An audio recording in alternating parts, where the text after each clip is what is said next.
TMS போற்றும் சாய் முருகா இந்த இதிகாச தொடரில் அடுத்ததாக தான் நேரில் கண்ட டிஎம்எஸ் சாய் பக்தியை மனம் திறக்கிறார் பெரம்பூரில் வசிக்கும் பீத்தோவன் சுரேஷ் பாபு. இவர் விஸ்வரூப சாயியை இமைக்குள்ளேயும் விஸ்வநாதனை இசைக்குள்ளேயும் குடியிருக்க வைத்து கீதங்களில் கோபுர ஆச்சரியங்களை தருபவர். வரிகளுக்கு ஏற்றாற்போல் ஸ்வரங்களை செதுக்கும் சிற்பி இவர். கிட்டார், மாண்டலின், கீபோர்டு, ஹார்மோனியம் என இசைக்கருவிகளை வாசிக்கும் பாபாவின் கைக்கருவி இந்த பாபு. ஸ்ரீ சத்யசாயி பேரிறைவனின் பரிபூர்ண சங்கல்பத்தில் எழுந்த ஸ்ரீ சத்யசாயி கவசத்திற்கு இசையமைத்து சாயி மார்க்கத்தில் நீங்கா இடம் பிடித்தவர். இவரின் இசையை விடவும் இதயம் பறந்து விரிந்தது. இசைக்கு வெறும் 7 ஸ்வரங்களே, ஆனால் இவரின் இதயத்திற்கு 7000 துடிப்புகள். அத்தனை துடிப்பிலும் தீபமாக ஜொலிக்கிறார் சாயி தேவன். வர்த்தக நோக்கமற்று இறை சாயிக்கு இசை சேவையாற்றுபவர்களை விரல் விட்டு எண்ணிவிடலாம். அதில் கட்டை விரலாய் திகழும் சுரேஷ் பாபு தனது இரத்த நாளத்தில் நாத அமுதம் ஊற்றும் உலகப் பாடகர் டிஎம்எஸ் அவர்களோடு உலகம் முழுக்க சேர்ந்து பயணித்து இசை கச்சேரிகள் புரிந்ததை பூரிப்பாக பகிர்கிறார். இந்த இசை காற்றலை நேரலையாக நிகழ்ந்ததை தெய்வீக கலையாக பேசுகிறது. இதோ ஹாப்பி இன்று முதல் ஹாப்பி அப்படின்னா அதுல ஹாப்பி வரும். ஒரு வாய்ப்பு டிஎம்எஸ் ஐயாக்கும் வாசிக்கிறது கிடைச்சது. பல இடங்கள்ல போய் வாசிருக்கேன். சுரேஷ் பாபு அந்த லீட் கிட்டார். எல்லாரும் பூ அவர் மேல தூவுறாங்க. அவர் அப்படி வந்தது சாட்சாத் முருகனே நடந்து வந்த மாதிரி இருந்தது. உடம்புல ஓடுற ரத்தத்துல இருக்கிற எல்லா அணுக்களிலுமே டிஎம்எஸ் கலந்துருக்காரு. நம்ம பாபா மேல நிறைய பாடல் பண்ணிருக்காரு. அதுல குறிப்பா சொல்ல போனா எனக்கு 20 வருஷமா சுவாமியோட பழக்கம். அவரே எழுதி அவரே இசையமைத்து இந்த பாடலை தான் தர்பன்ல அவர் வந்து பாடினாரு. சாய்ராம் டிஎம்எஸ் ஐயா எவ்வளவு பெரிய பாடகரோ அவ்வளவு பெரிய சமையல்லையும் சூப்பர். அவரு நான் முதல்ல ரெக்கார்டிங்னு வாசதே வந்து ஐயாவோட பாட்டுக்கு தான். என்றும் சிரஞ்சீவியாக வாழ்ந்து கொண்டிருக்கும் அந்த மகானுக்கு கூட நானும் தொழில் செய்ததற்கு இந்த காலத்துல இசையின் மேல இருந்த ஆர்வத்தின் காரணமாக அந்த எக்ஸாம் நான் ஆப்சென்ட் ஆகி இந்த சவுத் ஆப்பிரிக்கா மக்கள் இந்த அநாத பசங்க ஆசிரமத்துக்கு கொடுத்துருங்க அப்படின்னு அந்த முழு தொகையுமே வந்து ஐயா வாங்கல. என் வாழ்நாள்ல எந்த ஒரு பாடகனுக்கும் இந்த மாதிரி ஒரு வைபவம் நடந்தது கிடையாது. நானும் என் மனையும் தேம்பி அழுது எங்களால கண்ட்ரோல் பண்ண முடியல. என்றுமே அழியாத மங்காத புகழ் வந்து டிஎம்எஸ் ஐயா புகழ்.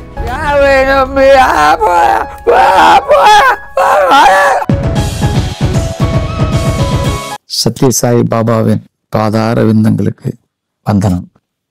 ஐயா டிஎம்எஸ் ஐயாவை பத்தி பேசணும். அவருக்கும் பாபாவுக்கும் இருந்த ஒரு அந்த பக்தி உணர்வு வந்து எல்லாருக்கும் சொல்லணும் அப்படின்றதுக்கு வேண்டிதான் இப்ப நான் இந்த இதில் பேச வந்திருக்கேன். ஆக்சுவலா தமிழ் மொழியில சிம்ம குரலோன், தமிழ் மொழியின் உச்சரிப்பின் சிகரம், அதுதான் டிஎம்எஸ். டிஎம்எஸ் மாதிரி ஒரு தமிழ் உச்சரிப்பு வந்து எந்த பாடகமும் இது வரைக்கும் இல்லை, இனி பிறக்க போவதும் இல்லை. அப்படி ஒரு ஆழ்ந்த தமிழ் உச்சரிப்பு, அதுலயும் பாவத்தோட பாடுறதுல அவருக்கு நிகர் அவரே. எந்த ஒரு சொல்லையும் வந்து அவரு அனாவசியமா பாடிட மாட்டார். அந்த சொல்லோட கருத்து ஆழத்தை புரிஞ்சுக்கிட்டு பாடுவாரு. இசை என்னிடம் உருவாகும் நாடத்தோடு கீதம் உண்டாக தாளத்தோடு பாதம் தள்ளாட 7 வகை சுரங்களில் தொகுப்பு அவள் இதை மகிழ்ந்திடும் சிரிப்பு.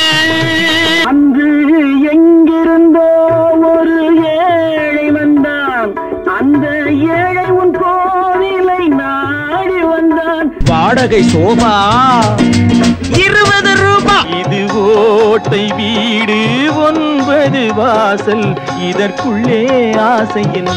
இது கால தேவனின் கலக்கம்.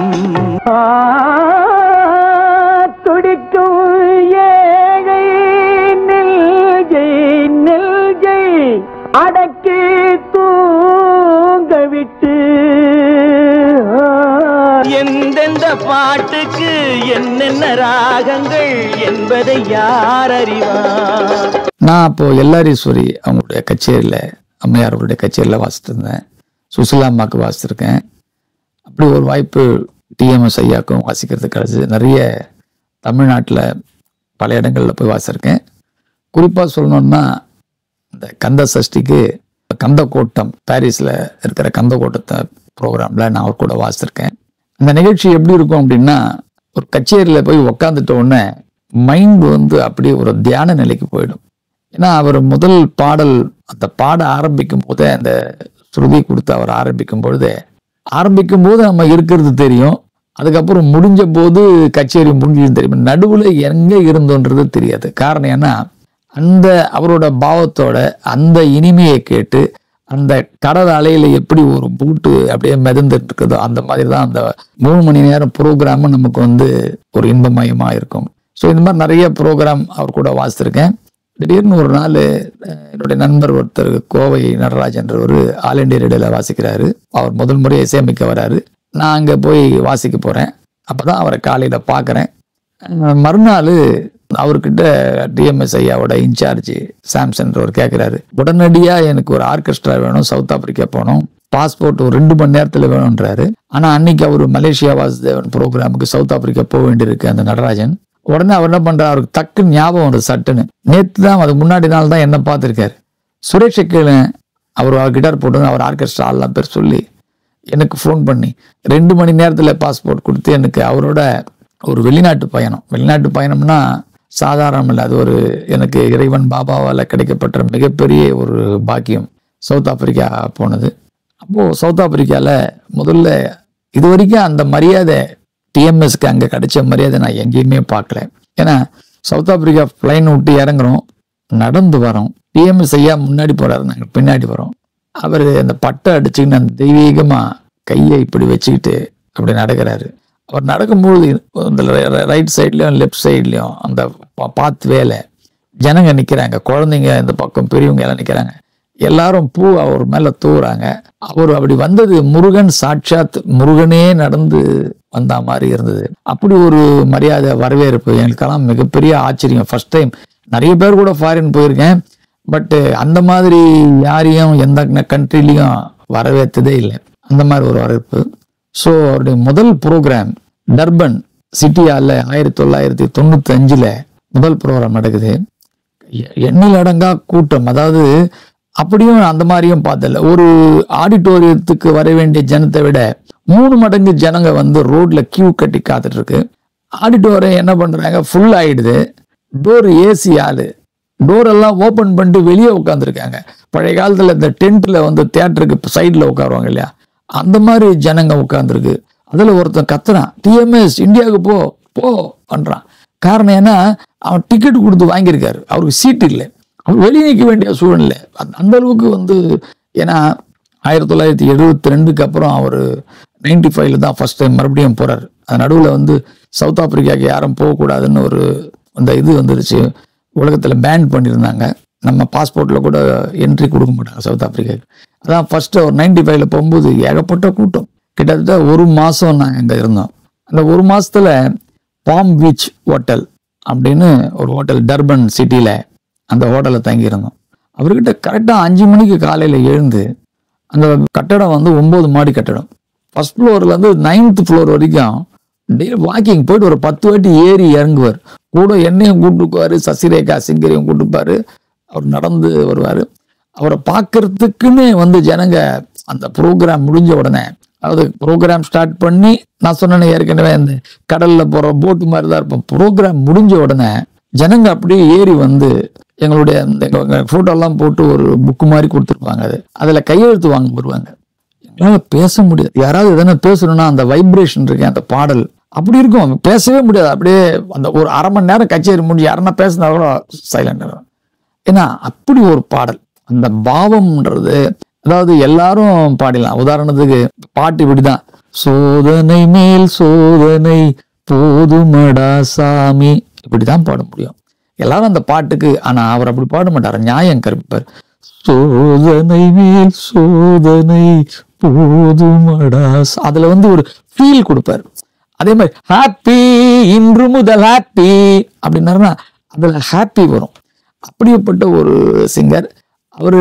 அந்த ஸ்டேஜ்ல வந்து முதல்ல எங்களுக்கு லிஸ்ட் எல்லாம் கொடுத்துருவாங்க. First of all, may I have the opportunity of introducing to you the wonderful musicians that you see on stage. Suresh Babu on the lead guitar. Well organized program introducing in South Africa a great South Indian singer, a legendary singer, T.M. Soundarajan.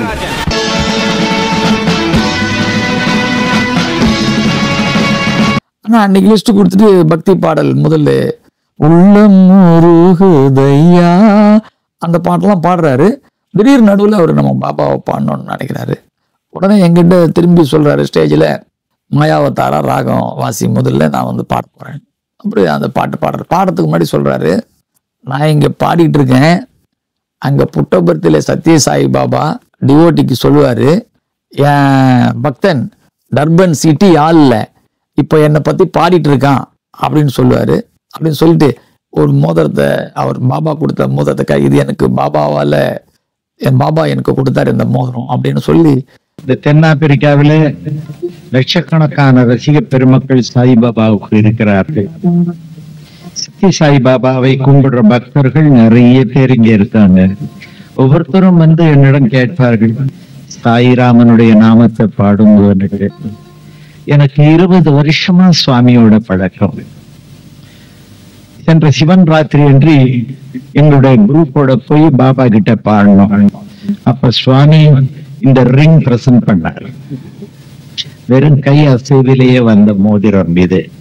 அதே மாதிரி எனது மகன் பாலராஜனுக்கும் ஒன்றை கொடுத்தார்.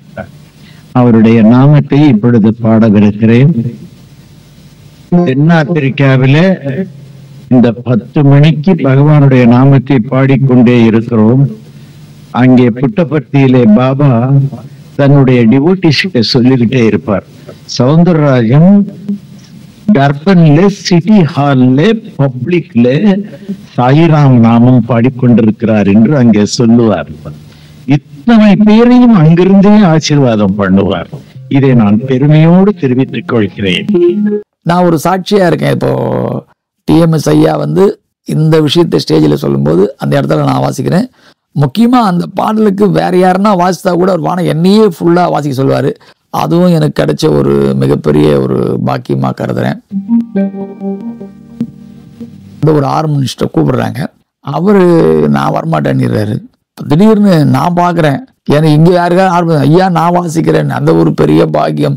South Africa கோயில்ல, பாபா கோயில்ல, லெப்ட்ல TMS ஐயா, ரைட்ல சுசிலா அம்மா, நடுவுல நான் ஹார்மோனியம் வச்சு கிட்டத்தட்ட ஒரு 1.5 மணி நேரம் வந்து ஒரு தபலா வச்சு பஜன் பண்ணோம்.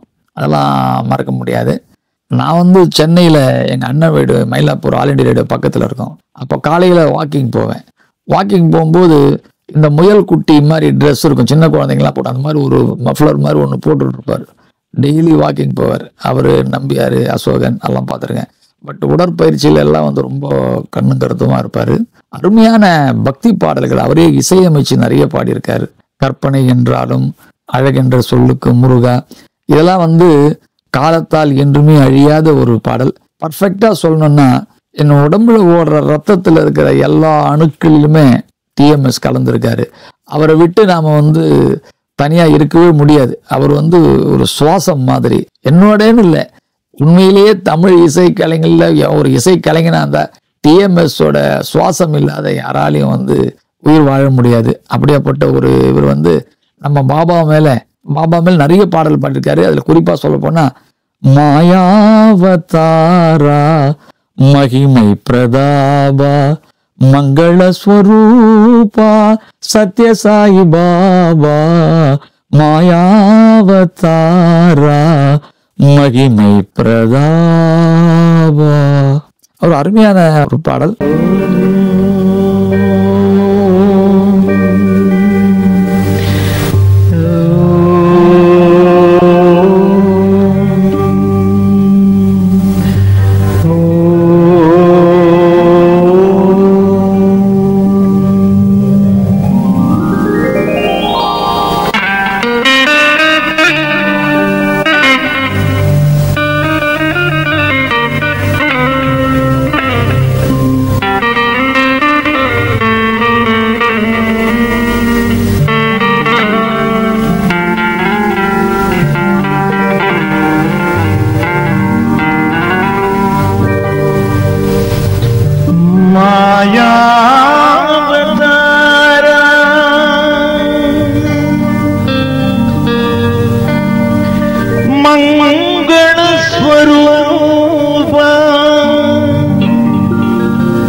மகிமை பிரதாப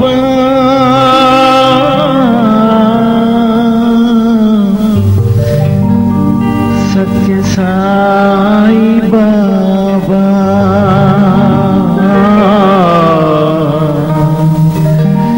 சத்ய சாய்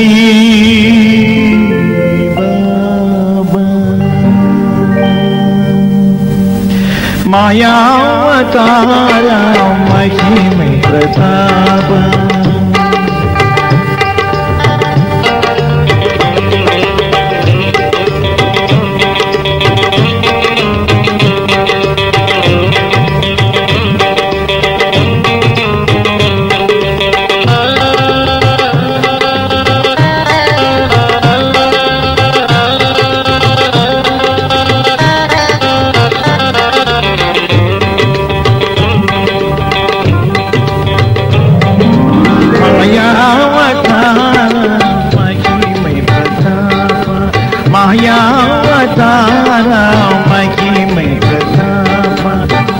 मंगल स्वरूप सत्य साई बाबा मंगल स्वरूप सत्य साई बाबा माया अवतारा महिमै प्रताप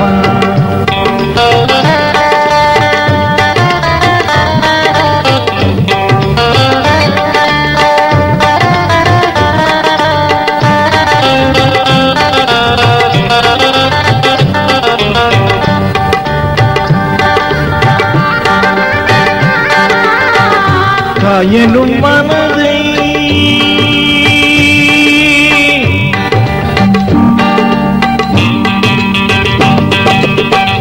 காயனும் மனதை அன்பு கனியாக மாற்றி காயனும் மனதை அன்பு கனியாக மாற்றி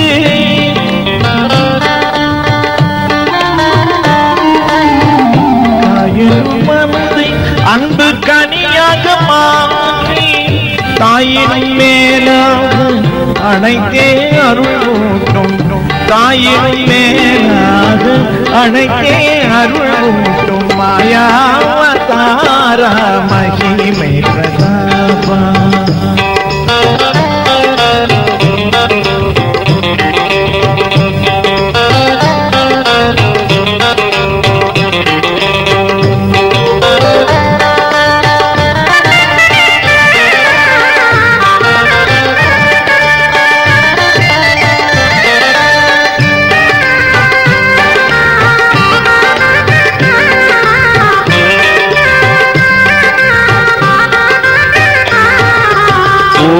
शांति शांति शांति ओदिडुम प्रणव नादतिले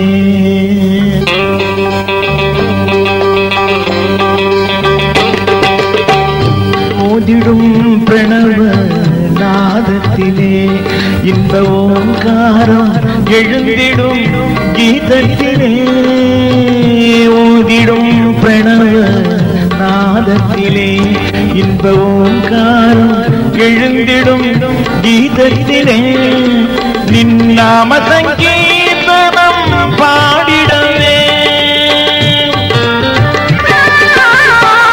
நாம சங்கீர்த்தனம் பாடிடவே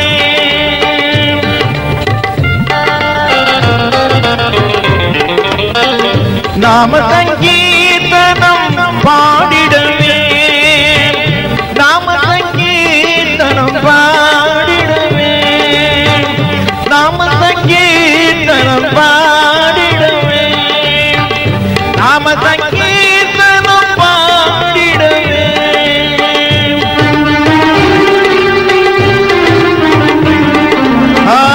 நாம சங்கீர்த்தனம் பாடிடவே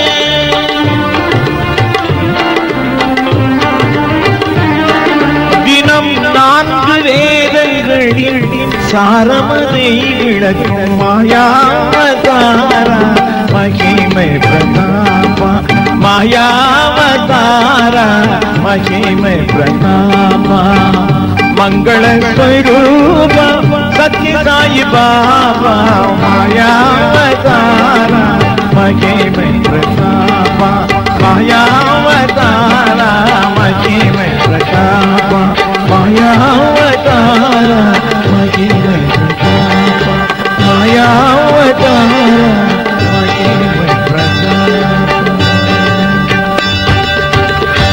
இந்த பாடலை வந்து அவரே எழுதி அவரே இசையமைத்து இந்த பாடலை தான் தர்பன்ல அவர் வந்து பாடினாரு சாய்ராம். ஒரு முக்கியமான ஒரு விஷயம், டிஎம்எஸ் ஐயா எவ்வளவு பெரிய பாடகரோ அவ்வளவு பெரிய சமையல்லையும் சூப்பர் அவரு. ஏன்னா நாங்க சவுத் ஆப்பிரிக்கால ஒரு மாசம் இருக்கும்பொழுது எங்களுக்கு அந்த 5 ஸ்டார் ஹோட்டல்ல அந்த சமையல் வந்து ரொட்டி பன்னு அது அந்த வெஸ்டர்ன் டைப்பு.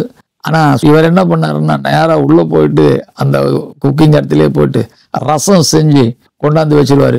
எல்லாம் சாப்பிட்டு முடிச்சுட்டு அவர் ரசம் ஒரு மாசம் ஃபுல்லா அவர் ரசம் சாப்பிட்டே உயிர் வாழ்ந்தேன். அருமையான ஒரு நாவுக்கினிய சமையல் செய்யக்கூடியவரும். இப்படிப்பட்ட ஒரு மாபெரும் ஒரு எழுத்தாளர், இசையமைப்பாளர், பாடகர், நடிகர். இப்போ சத்ரபதி சிவாஜி அப்படின்னா நடிகை திலகம் சிவாஜி கணேசன் ஞாபகம் வரும். ஏன்னா அந்த ஃபேஸ் நம்ம கிட்ட கிடையாது. இவர படம் தான் வந்து புஸ்தகத்துல வச்சிருக்காங்க. அது மாதிரி ஒரு அருணகிரிநாதர், பட்டினத்தார் அப்படின்னா டிஎம்எஸ்க்கு படம் நம்ம அவருடைய முகம்தான் நமக்கு ஞாபகம் வரும். அப்படி நம்ம மனதிலையும் எண்ணத்திலையும் நிலையிலையும் என்றும் சிரஞ்சீவியாக வாழ்ந்து கொண்டிருக்கும் அந்த மகானுக்கு கூட நானும் தொழில் செய்து வச்சதற்கு சத்யசாய் பாபாவோட பாதார விந்தலுக்கு வணக்கம் சொல்லிக்கொண்டு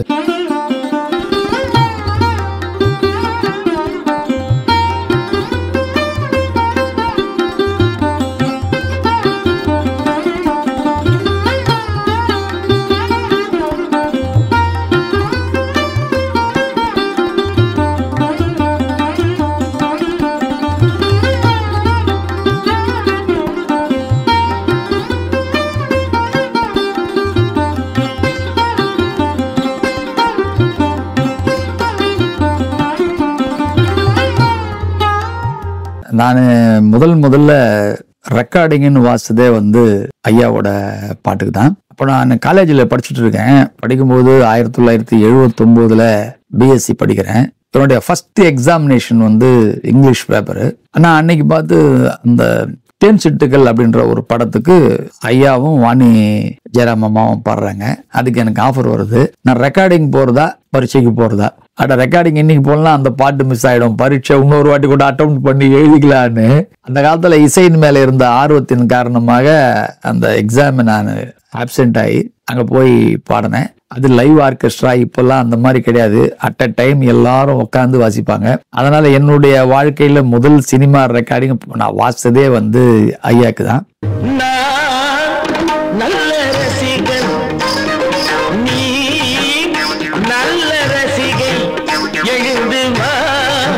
அதுக்கப்புறம் நிறைய மேடை கச்சேரிலாம் வாசித்திருக்கேன். ஐயா கூட வந்து நான் சவுத் ஆப்பிரிக்கா போக வேண்டிய ஒரு இது வந்தது. 1995 நான் சவுத் ஆப்பிரிக்கா போறேன். போகும்பொழுது ஃப்ளைட்ல இருந்து இறங்கி நடந்து வரோம். அங்க ஃப்ளைட் அங்க ஒருத்தன் ஸ்வீப்பர் வந்து தொடச்சிக்கிட்டு இருக்கான் ஏர்போர்ட்டை. அவன் திடீர்னு ஐயா வந்து அப்படி சுவாமி மாதிரி பட்டை அடிச்சுட்டு நடந்து வராரு. பசங்கள்லாம் அந்த ஊர் ஜனங்கள் அந்த குழந்தைங்கள்லாம் வந்து பூவை தூவுறாங்க. இவர் கடவுள் மாதிரி அப்படியே முருகப்பெருமான் மாதிரி நடந்து போறாரு. திடீர்னு ஒரு குரல், நாளை முதல் குடிக்க மாட்டேன் சத்தியமடி படுக்கா அப்படின்னு. ஏன்னா அந்த ஊர்ல அவர் வயசானவர் தான். ஆனா பட் அந்த பாடல் வந்து ஒரு பாமர மக்களுக்கும் போய் சேர்ந்துருக்குதுன்னா அது ஒரு மிகப்பெரிய ஒரு சந்தோஷம். அவரோட குணத்தை பத்தி சொல்லணும்னா, நாங்க சவுத் ஆப்பிரிக்கா போய் ப்ரோக்ராம் வாசிட்டு இருக்கோம். டர்பன் சிட்டில சிட்டி ஹால் அப்படின்ற ஒரு ஹால்ல வாசிக்கிறோம். ஆக்சுவலா இப்போ இந்த ராயல்டி பத்தி எல்லாம் கூட நிறைய கேள்விப்பட்டிருக்கோம். நம்ம ஊர்ல இப்பதான் வருது. பட் ஆக்சுவலா சவுத் ஆப்பிரிக்கால இவர் வந்து 95 நாங்க போகும்போது அதுக்கு முன்னாடி எல்லாம் அவங்களுடைய ரேடியோல வந்து இவரோட பாடலை ஒளிபரப்புறாங்க. அதுக்கு பாடினவங்களுக்குன்னு ஒரு ராயல்டி தொகை ஏதோ ஒரு 2 ஒரு வாட்டி அவங்க போடும்போது எடுத்து வச்சு அது ஒரு முழு தொகையா சேர்த்து 4 லட்சம் ரூபாய்க்கு மேல இருக்கும். அதை வந்து நீங்க இத்தனை வருஷம் உங்க பாடல்கள் நாங்க எங்களுடைய ரேடியோ லோட்டஸ்ன்னு அதுக்கு பேரு, அதுல நாங்க ஒளிபரப்பணும், அதனால உங்களுக்கு வந்து இந்த பணத்தை தரோம்னு சொல்லி தராங்க. அப்போ டிஎம்எஸ் ஐயா என்ன பண்றாரு, அதை இது எனக்கு வேணா, இந்த சவுத் ஆப்பிரிக்கா மக்கள் இந்த அநாத பசங்க ஆசிரமத்துக்கு கொடுத்துருங்க அப்படின்னு அந்த முழு தொகையுமே வந்து ஐயா வாங்கல. அங்கேயே அவரோட ஒரு பெருந்தன்மை நமக்கு தெரியும். அதே மாதிரி நம்ம ஸ்பான்சர் வந்து ரொம்ப தமிழ் பாடல்கள் மேல ஆர்வம் உள்ளவர். அவரு சில பாட்டெல்லாம் எழுதி கொடுத்தாரு. நிறைய டெய்லி ப்ரோக்ராம். எங்களை இங்க இருந்து கூட்டிட்டு போனவர் வந்து பயங்கர டிஎம்எஸோட ரசிகர். அவர் தான் ஸ்பான்சர் பண்ணி அவர் தான் எல்லாரையும் கூப்பிட்டு போறாரு. அதாவது பாடல் எப்படின்னா ஒரு 4 பாட்டு 5 பாட்டு தான் வந்து எப்பவுமே ஃபிக்ஸடு. எங்கே நிம்மதி, உள்ள முருகுதையா, அந்த மாதிரி ஒரு 5-6 பாட்டு வந்து ஃபிக்ஸடா இருக்கும். மீதி எல்லாமே மாறிக்கிட்டே இருக்கும். அதாவது டோட்டலா ஒரு 10 ப்ரோக்ராம் பண்றோம்னா ஒரு 150 பாடல் 200 பாடல் நாங்கள் நோட்ஸ் எடுக்க வேண்டி வரும். ஸோ அந்த மாதிரி பாடும் போது ஒரு கிரவுண்ட்ல ஒருத்தர் வராரு. ஒருத்தர் வந்து ஐயா எனக்கு ஒரு பாட்டு பாடணும். சாதாரண ஆள் தான் வந்து கேட்கிறாரு. 10 மாதம் சுமந்திருந்து பெற்றாள். ஆனா இதே பாட்டை ஸ்பான்சர் கேட்கிறாரு, அது வானானிடுறாரு. ஆனா ஒரு சாமானியன் வந்து கேட்கும் பொழுது அதை பாடணும்னு மறுநாள் வந்து அதை அந்த ஸ்டேஜில் வந்து அவர் பாடின விதம் வந்து அந்த ரசிகனுக்கு கொடுத்த மதிப்பு. இது எல்லாத்தையும் முடிச்சுட்டு ப்ரோக்ராம்லாம் முடிச்சுட்டு வந்துட்டோம். சென்னைக்கு வந்துட்டேன். திடீர்னு ஐயாவோட அந்த இறப்பு செய்தி கேள்விப்பட்டு ரொம்ப மனம் உடைஞ்சி ஸ்ட்ரெயிட்டாக நான் நேராக நானும் என் ஒய்ஃபும் சேர்ந்து அதை பார்க்கலான்னு போகிறோம்.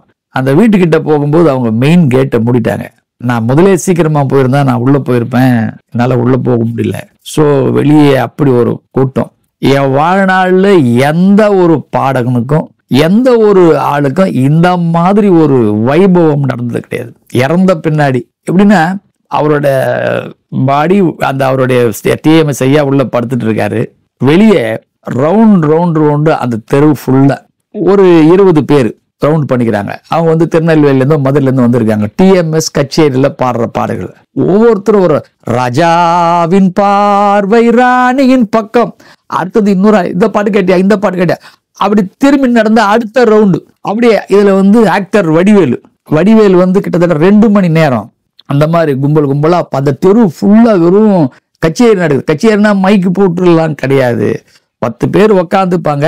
இந்த பாட்டு எப்படி இருப்பார், இந்த பாட்டு எப்படி இருப்பார், ஐயா பாட்டு, இப்படி ஒரு அதாவது இது ஒரு பெரிய விழா. யாருக்கு நிறைய பாடகர்களுக்கு நான் அதுக்கப்புறம் இறந்ததுக்கெல்லாம் போய் பார்த்துருக்கேன். பட் ஒண்ணுமே இருக்காதாங்க, சாதாரணமா இருக்கும், போயிடும். ஆனா இவர் ஒருத்தர் தான் இந்த சிம்ம குரலோன் தான். அதை கேட்கும்போது அதை பாடும்போது எனக்கு அப்படியே கண்ணில் தண்ணீர் வந்துட்டே இருக்கும். சரி, நானே எங்க மிஸ்ஸஸ் என்ன பண்ணிட்டோம், ஒரே டிராபிக் ஜாம் ஆகி அவரது வந்து இப்போ ஐயா வெளியே கூப்பிட்டு வராங்க. கூப்பிட்டு வந்து முதல்ல ஏற்ற போறாங்க. நாங்க 2 வீடு தள்ளி நிக்கிறோம், நானே என் மனைவியும். அப்போ ஒரு திடீர்னு ஒரு குரல் கேட்டுது.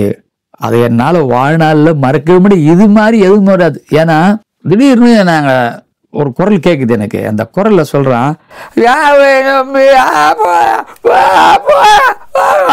அப்படின்றான்.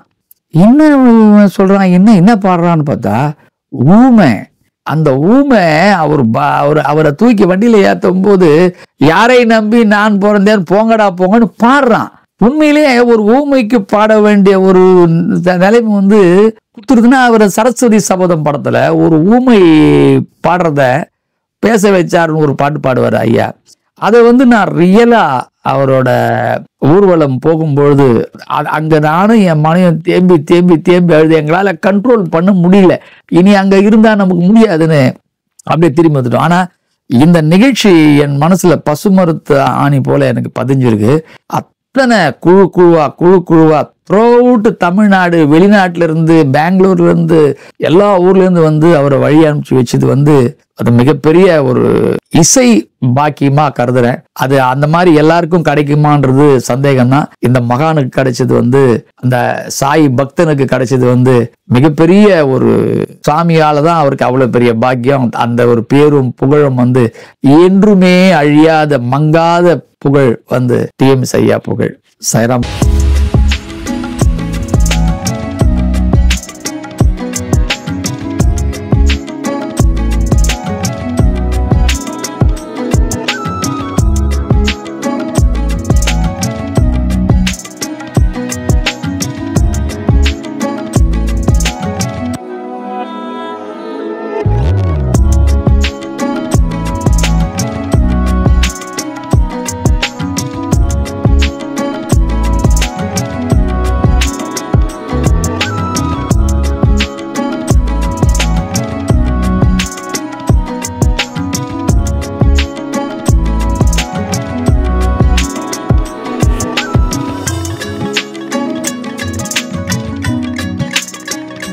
நன்றி, வணக்கம்.